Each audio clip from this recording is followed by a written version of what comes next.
The chamber of the Galactic Council was silent, but the silence was not calm. It was heavy, full of old fear. Tall walls of light showed records from many worlds, and at the center glowed one word in sharp red symbols: humanity. The council members watched the records scroll past. Images of ruined cities, broken ships, and burning skies filled the air. The records spoke of wars humans had fought long ago, wars they had survived when others had not. The tone of the archive was cold and narrow.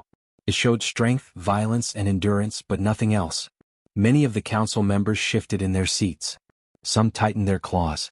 Others folded thin arms close to their bodies. To them, humans were not a people. They were a warning.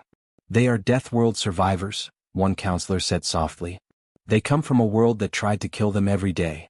Another replied, "Their history is full of conflict. Even among themselves." No one spoke of why those wars happened. No one mentioned the times humans had stopped fighting. The records did not show that. The chamber doors opened with a low sound. James and Emily stepped inside.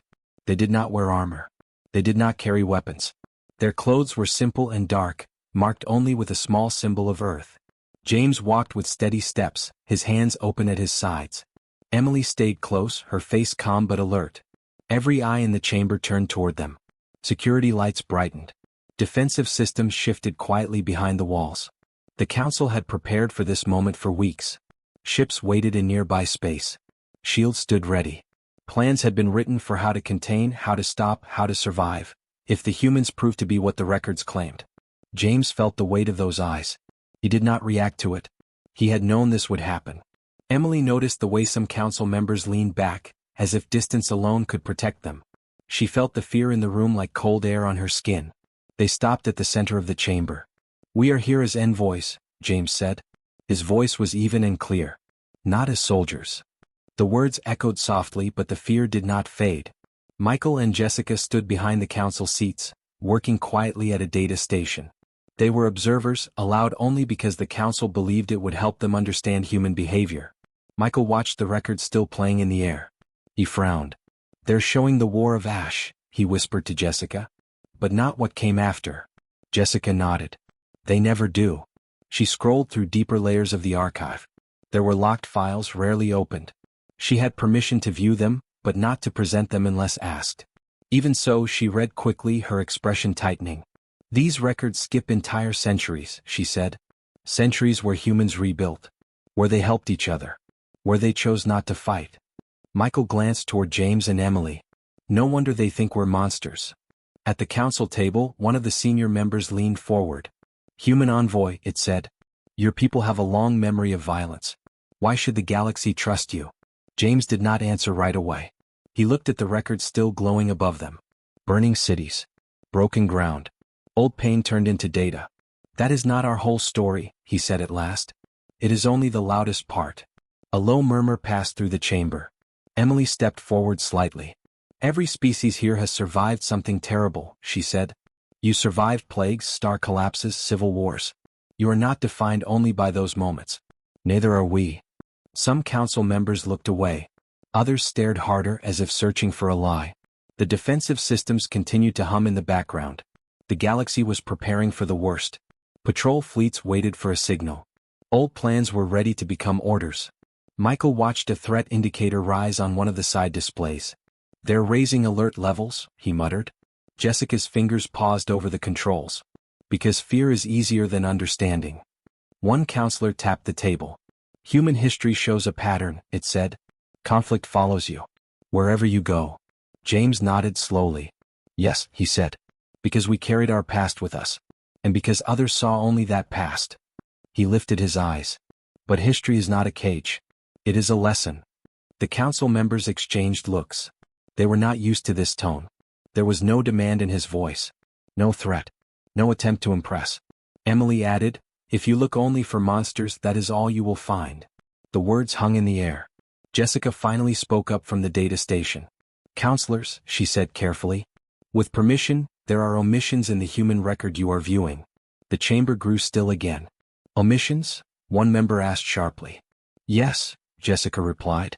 "Entire events marked as irrelevant. Human-led relief missions. Times when humans chose to withdraw instead of conquer. Moments when they stood between greater powers to prevent war. Michael brought up a small data window, visible only to the council. These were classified as non-strategic, he said.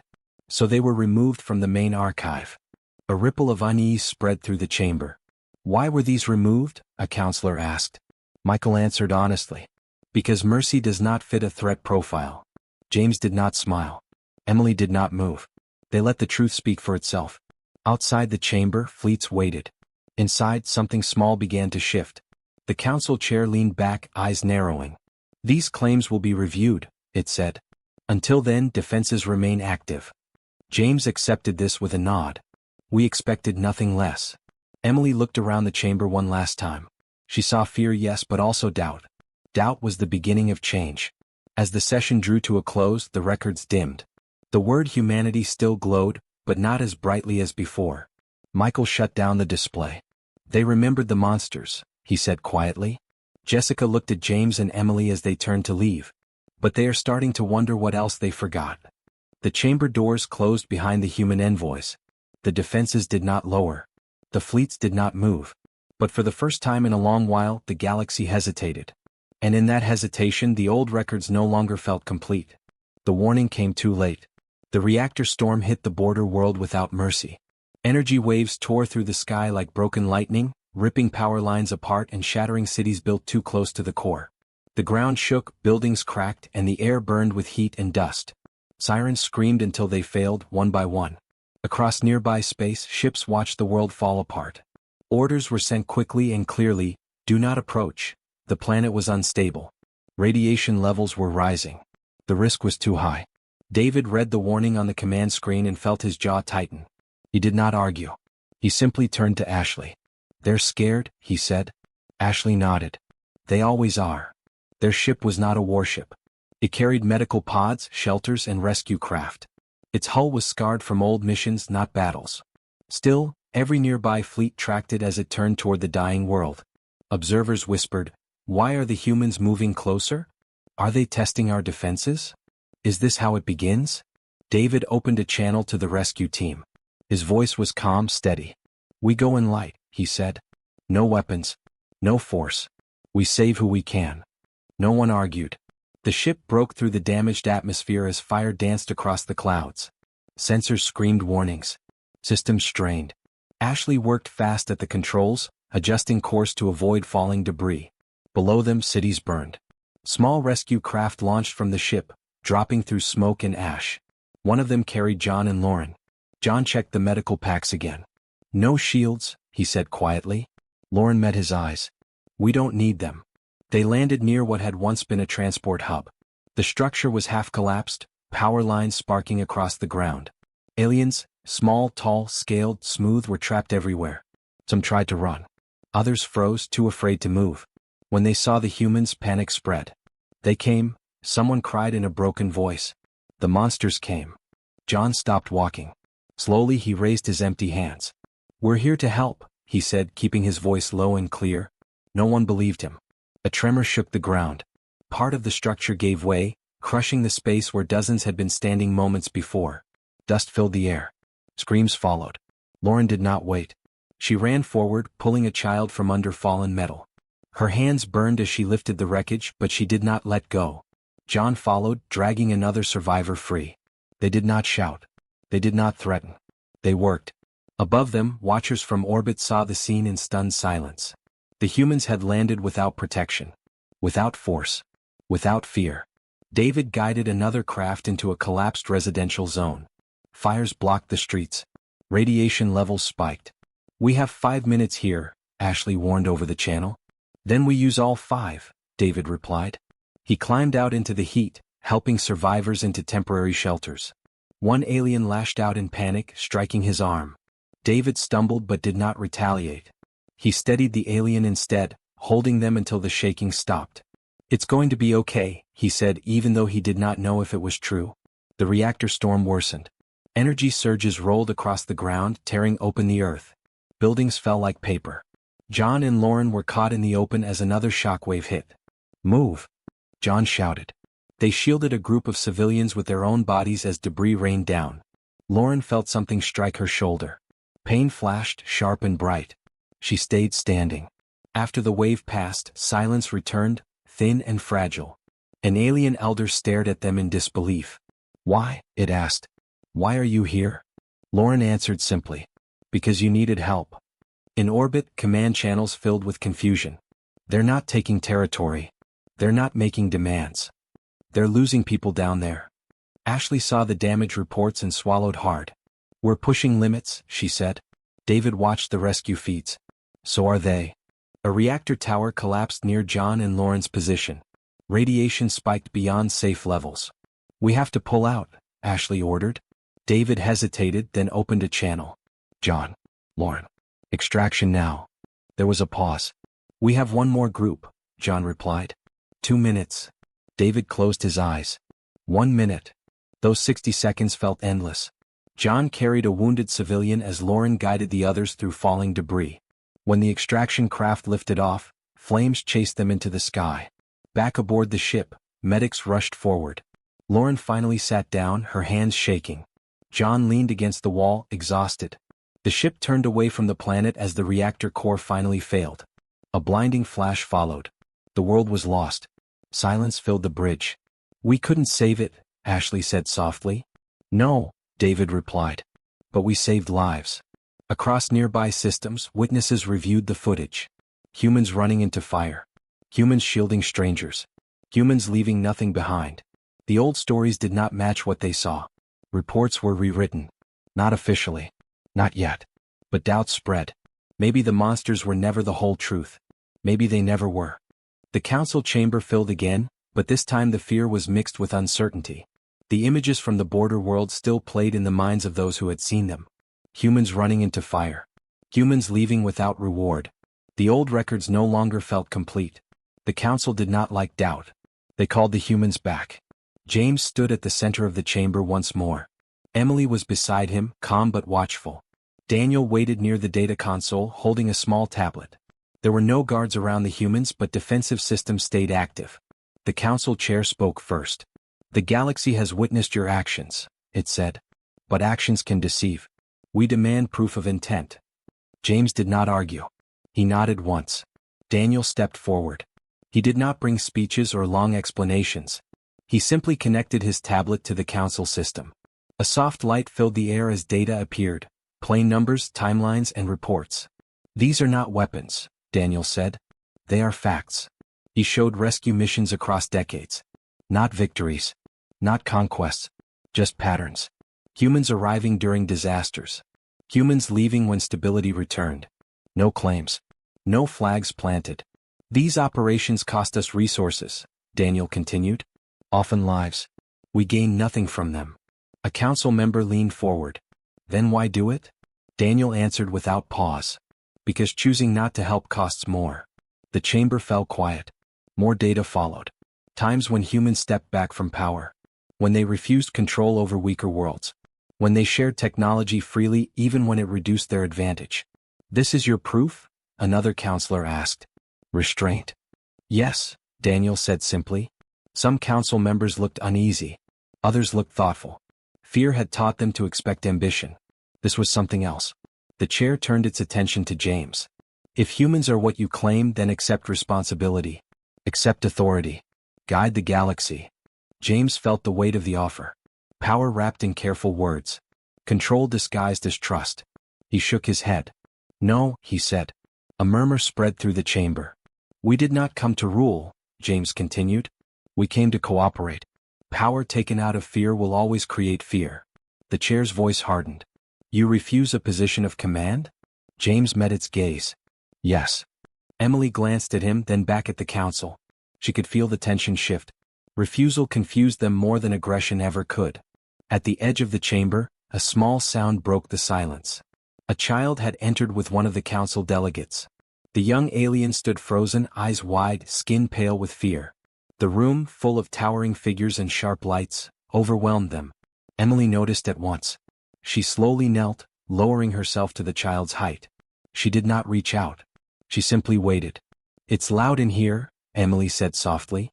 The child nodded, trembling. Emily removed a small light band from her wrist and activated it. A gentle glow appeared, shifting colors slowly. "This helps me breathe when things feel too big," she said. You can watch it. The child's shaking eased. They stared at the light, then at Emily. Fear loosened its grip. Council members watched in silence. James spoke again. This is what humans choose, he said. Not control. Not fear. Choice. Daniel closed the data feed. You asked for proof, he said. Not promises.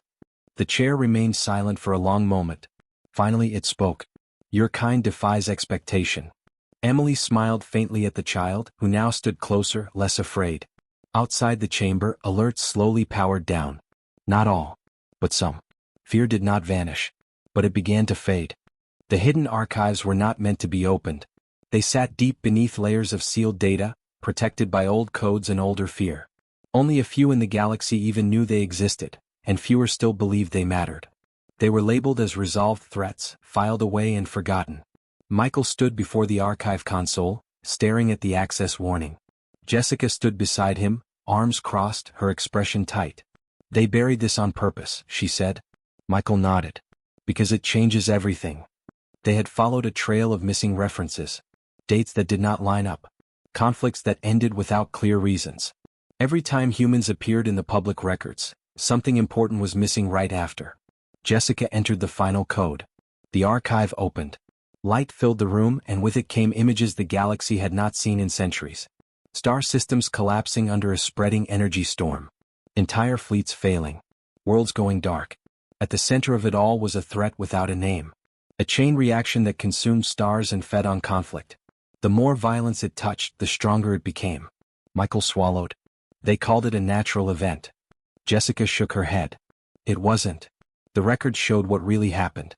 Long ago, when the galaxy was young and divided, the disaster spread faster than anyone could control. The great powers tried to fight it. They attacked it with weapons, with fleets, with force. It only grew. Then the humans arrived. They were not leaders. Not rulers. Just one of many species at the edge of known space. Their ships were small. Their numbers were limited. But their data was different. The humans did not attack. They studied the pattern. They saw that the threat fed on aggression, on energy used for war. So they made a choice that no one else would. They shut their weapons down. The records showed human fleets pulling back, powering down shields, turning off reactors. Entire ships went dark in the path of the storm. To the watching galaxy it looked like surrender. But it was not. By removing energy and conflict, the humans starved the disaster. It weakened. It slowed. But the cost was terrible. Human ships failed. Crews were lost. Whole colonies went silent as power grids were shut down forever. Millions lived in darkness so the galaxy could survive. And when the threat finally collapsed, there was no victory parade. No announcement. Other powers rushed in to claim credit, to rewrite the ending. The humans did not stop them. Jessica watched the final log. A human commander, exhausted and wounded, recorded one last message. We choose to endure, the voice said. So others do not have to. The archive went quiet. Michael leaned back, stunned. They saved us, he said softly. And let us forget. Jessica's jaw tightened. No. We chose to forget. The release of the truth was not loud. There were no broadcasts at first. Just verified records sent quietly to historians, analysts, and council members across the galaxy. The reaction was slow, then overwhelming. Shock replaced certainty. Shame replaced fear. Worlds realized that the monsters they remembered were only fragments of a much larger story. They remembered the violence, but erased the sacrifice. Public records began to change. Footnotes appeared. Then chapters. Then entire histories rewritten. Human losses were finally named. Their choices finally understood. James and Emily watched the response from a quiet station. They said nothing. They did not ask for apology. Michael and Jessica joined them later.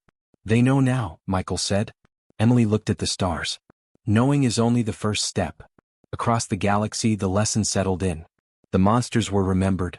But the humans who became better were finally seen. The change did not happen with noise or celebration. It began with a single line in a record. Where the word monster once appeared beside humanity, it was removed. Council clerks worked in quiet chambers, reviewing files that had not been opened in generations. They did not argue this time. The evidence was complete. The truth was clear. Old warnings were replaced with new descriptions, written carefully without fear. Humans were no longer listed as a rising threat. They were listed as steady protectors. James stood in the council chamber for the last time. The lights felt softer now. The defensive systems were powered down. No fleets waited in hidden space. The council chair spoke, its voice slower than before. The records have been rewritten, it said. Your species will be known for restraint, not destruction. James inclined his head. That is enough. Emily stood beside him, her expression calm. She felt no relief, only quiet acceptance. This was never about recognition. Michael and Jessica watched from the side as the final seals were placed on the updated archives. Jessica felt something loosen in her chest. It took long enough, she said softly. Michael nodded. Truth usually does. The council offered words of gratitude. They offered formal titles. They offered a permanent seat of authority. James refused them all. We don't stay, he said. We never planned to. A counselor asked, why leave now when trust has finally been earned? James answered simply. Because trust should not depend on our presence. The meeting ended without ceremony. No cheers followed. No broadcasts were sent. The humans turned and walked out as they had arrived, quietly. Their ship waited at the edge of the station, engines ready. Ashley completed the final checks. David secured the last cargo bay. John and Lauren watched the station through the viewport. It feels strange, Lauren said. Leaving like this. John smiled faintly. It always does. As the ship pulled away, no escorts followed. No one demanded they stay. That silence meant more than applause ever could. Across the galaxy, the rewritten records spread. Slowly. Carefully. Worlds adjusted their views. Schools updated lessons. Analysts removed old threat warnings. People talked in lower voices now. They didn't take power. They didn't stay. They could have. The idea settled deep and stayed there. On distant worlds, commanders reconsidered first strikes. Leaders hesitated before choosing force. Not because humans watched them, but because humans had shown another way. James stood alone in the observation deck as stars slid past. Emily joined him, resting her hands on the railing. It's done, she said. James shook his head. No. It's ongoing. Emily smiled. She understood. Behind them, Daniel reviewed the final transmission from the council. He archived it without comment. Michael and Jessica prepared reports that would never be public, but would be preserved honestly. The ship moved on. Somewhere far behind them, a young alien child watched the stars and remembered a human who had knelt instead of standing tall. Somewhere else, a commander chose evacuation instead of war. Somewhere else still, an old record remained unchanged, because it no longer needed correction. Humanity did not leave statues behind. They left examples. And across the stars, the quiet lesson spread, carried not by force but by memory. Humanity survived not by becoming monsters, but by choosing restraint.